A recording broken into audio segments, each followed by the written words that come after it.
Hello.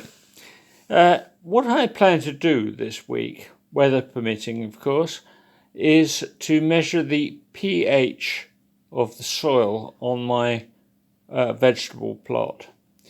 And the pH is a scale from 0 to 14, 0 being strong acid, like battery acid, and 14 being strong alkaline, like caustic soda, the stuff you clean your drains with. And 7, the midpoint, being neutral. Now what we're aiming for, ideal for growing vegetables, is a pH of around 6.5, just on the acid side of neutral. Just as an aside, the H in pH refers to the available hydrogen ions, which determine the acidity. And the P, well, nobody actually knows what the P stands for. The woman who devised the scale died before she could fully explain, so there's some debate about what P means. But nevertheless, the name stuck, so it's the pH scale.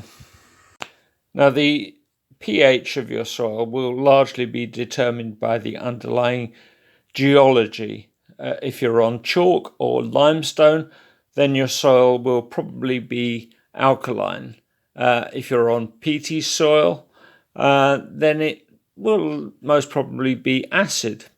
Here, we're on clay, which is intrinsically neutral, really, but it can, over time, become slightly acidic. This can happen in a number of ways. Plants respire, for example, and give off carbon dioxide, which dissolves in the water in the soil and becomes mildly acidic. Decay of organic material in the soil can also produce mild acidity. But the principal reason is the rainfall, which rain, as it falls through the atmosphere, will absorb carbon dioxide and therefore become a very mild carbonic acid. And over a period of time, it can affect the chemistry of the soil itself and upset the pH balance. Now, the reason that's a problem is that plants rely on some essential nutrients for their growth, which are phosphorus, potassium, and magnesium. And these elements can be washed out of the soil altogether by acid rain, or more likely, they will be made more difficult for the plants to absorb from the soil. So I'll take you down to the allotment and show you how I test the soil.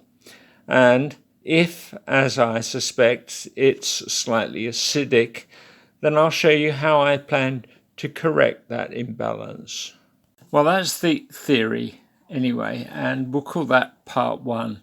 And we'll call the second half, the practical side of it, part 2.